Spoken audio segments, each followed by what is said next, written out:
Part 4 na tayo. Binalik na yung mga parts sa laptop.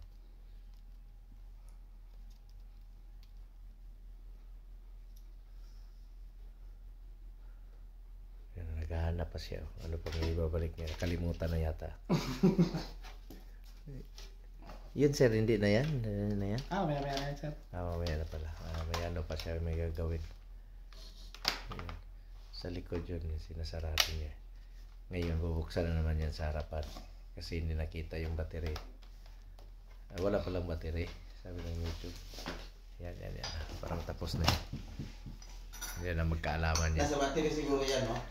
Ha? Nasa battery. Baka nasa battery sir. Connected sa battery. Magkaalaman na yan pag gumana at saka hindi yan. Wala lang, tinisting na niya.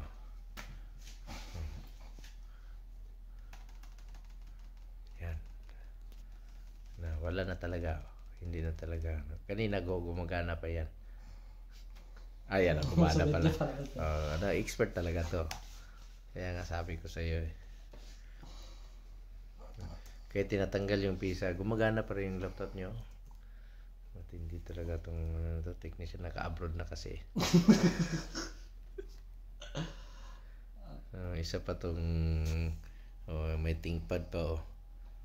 Galing lang sa basurahan yan, pero gumana eh, inayos niya eh. Hindi talaga itong yan. Maraming makikita yan. Enough na. Okay guys, thank you. Tapos na. Okay.